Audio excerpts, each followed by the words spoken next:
हम ट्रम्प हम ट्रम्प की बात कर रहे हैं, जो कि ईरान पे जो ट्रम्प ने हमला किया और किया या नहीं किया है, और इसमें क्या क्या जो ट्रम्प चर्चा कर रहे हैं, तो उसके बारे में पूरी डिटेल हम आपको बताने जा रहे हैं। जो ट्रम्प बोले कि ईरान ने 32,000 प्रदर्शनकारियों को मार डाला और उसके पास यूरोप तक हमला करने वाली मिसाइल, हमने उसका न्यूक्लियर हथियार प्रोग्राम खत्म कर दिया, यह ट्रम्प बोले। तो अमेरिका के जो राष्ट्रपति डोनाल्ड ट्रम्प हैं, उन्होंने बुधवार को संसद में अपना दूसरा स्टेट ऑफ द यूनियन भाषण दिया, और अमेरिका राष्ट्रपति डोनाल्ड ट्रम्प ने अमेरिकी संसद कांग्रेस में अपने दूसरे कार्यकाल का दूसरा स्टेट ऑफ द यूनियन भाषण दिया, और इस दौरान उन्होंने ईरान पर 32,000 प्रदर्शनकारियों को मारने का आरोप लगाया, और ईरान में 28 दिसंबर से 14 जनवरी तक महंगाई के खिलाफ प्रदर्शन हुए थे, और इस दौरान ट्रंप ने ईरान को कार्रवाई की धमकी दी थी। के दौरान ट्रंप ने कहा था कि ईरान ऐसी मिसाइल डेवलप कर रहा है जो कि अमेरिका तक पहुंच सकती है, और उन्होंने कहा कि ईरान ने पहले ही ऐसी मिसाइल बना ली है, और जो कि यूरोप और हमारे विदेश में मौजूद ठिकानों के लिए खतरा है, और वे ऐसी मिसाइलें बनाने पर काम कर रहे हैं जो जल्दी अमेरिका तक पहुंच जाएंगी। तो इसके साथ ही ट्रंप ने कहा था कि अमेरिका ने पिछले साल जो ईरान न्यूक्लियर फैसिलिटी पर हमला कर उसका न्यूक्लियर प्रोग्राम पूरी तरह ख़त्म कर दिया था, और ट्रंप ने कहा है कि वे पहले जो कूटनीति की समस्या सुलझाना चाहते थे, लेकिन ईरान ने यह वादा नहीं किया कि वह हथियार नहीं बनाएगा। हर साल जनवरी या फरवरी में भाषण होता है, और अमेरिका में राष्ट्रपति हर साल जनवरी या फरवरी में कांग्रेस को एक संबोधन करते हैं कि जिसे स्टेट ऑफ द यूनियन कहा जाता है, और स्टेट ऑफ द यूनियन के दिन संसद की प्रतिनिधि सभा और सीनेट के सदस्य हाउस चैम्बर में इकट्ठा होते हैं, और स्पीकर ऑफ द हाउस और राष्ट्रपति जो सीनेट के अध्यक्ष भी होते हैं, और राष्ट्रपति के पीछे ऊंचे मंच पर बैठते हैं, और जब राष्ट्रपति संसद में पहुंचते हैं तो हाउस के सार्जेंट एट आर्म्स उनके सामने की जो घोषणा करते हैं, और उसके बाद स्पीकर राष्ट्रपति का परिचय कराते हैं, और राष्ट्रपति कांग्रेस को अपना भाषण देते हैं।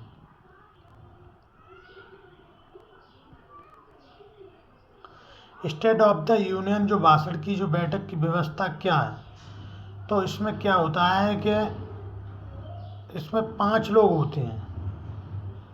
तो एक लोग होता है डोनाल्ड ट्रंप, जो कि वो सबसे ऊपर बैठते हैं, और 4 लोग इधर उधर और नीचे वाली सीट पर बैठते हैं। तो इसमें जेडी वेंस जो उपराष्ट्रपति सीनेट के अध्यक्ष हैं, और जेम्स स्मिथ संसद हाउस ऑफ द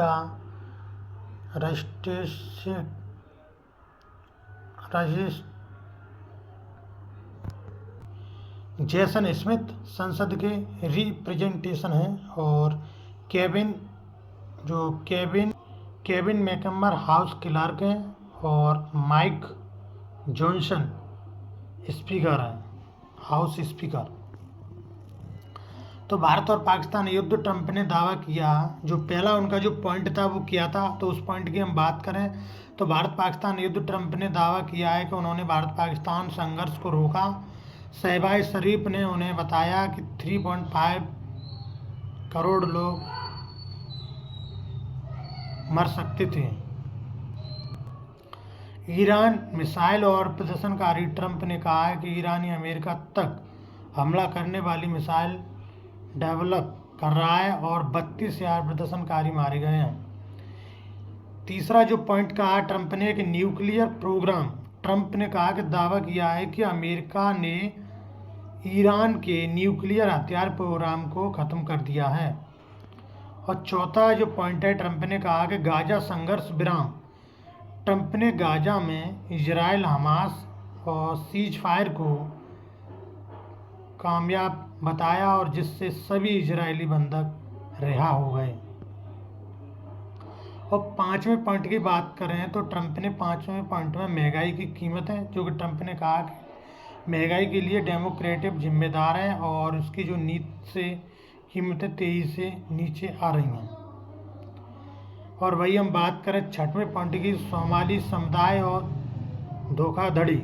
उन्होंने कहा कि सोमाली समुद्री लुटेरों ने रिश्वत, भ्रष्टाचार और अराजकता के जरिए जो मिनेसोटा को बर्बाद कर दिया है, और जो 7वां पॉइंट ट्रंप ने कहा कि ऑयल प्रोडक्शन, ट्रंप ने कहा है कि अमेरिका में तेल का प्रोडक्शन रोज करीबन 6 लाख बैरल से ज़्यादा बढ़ रहा है।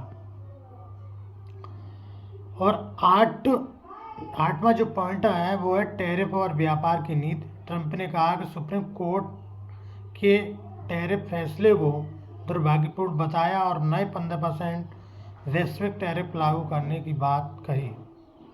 और 9वें पॉइंट की बात करें तो ट्रंप ने कहा कि एनर्जी प्रोडक्शन और वेनेजुला, ट्रंप ने तेल और गैस उत्पाद बढ़ाने की बात की और वेनेजुला को अमेरिका का नया दोस्त बताया। वही हम 10वें पॉइंट की बात करें, war of the fraud Trump, तो ट्रंप ने कहा है कि उनकी सरकार की तरफ से धोखाधड़ी के खिलाफ लड़ाई की लीडरशिप अब उपराष्ट्रपति जेडी वेंस करेंगे। ट्रंप ने स्टेट ऑफ द यूनियन 62 से जुड़े अपडेट बताए और ये सारी जानकारी मैंने आपको, जो उनके 10 पॉइंट हैं उनमें सारी जानकारी उनकी मैंने आपको बता दी, जो कि संसद में, जो कि डेमोक्रेटिक सांसद बोले ट्रंप का झूठ नहीं सुन सकता। उन जो डेमोक्रेटिक जो सांसद हैं डेमोक्रेटिक पार्टी के, उन्होंने बोला कि डेमोक्रेटिक सीनेट मार्क वार्नर ने एक्स पर एक पोस्ट में कहा कि वह ट्रंप के भाषण के बीच में ही बाहर चले गए और उन्होंने कहा कि वह घंटों ट्रंप का झूठ नहीं सुन सकते। यह डेमोक्रेटिक सांसद ने बोला। ट्रंप ने ईरान पर 32,000 प्रदर्शनकारियों को मारने का आरोप लगाया।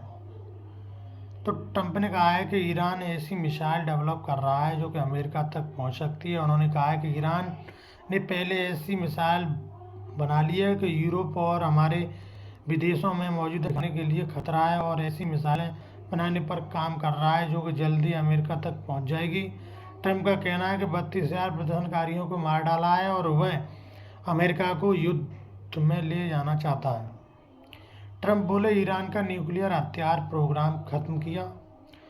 और ट्रंप ने भाषण के बीच विपक्ष का विरोध प्रदर्शन हुआ, उसमें कैपिटल के पास नेशनल मॉल में the people's state of the union नामक एक खुली रैली में कुछ डेमोक्रेटिक कांग्रेस सदस्य और कार्यकर्ता एकत्रित हुए और आयोजकों ने पिछले सप्ताह कहा था कि इस कार्यक्रम का उद्देश्य रिपब्लिकन प्रशासन की नीति का खामियों को उजागर करना है।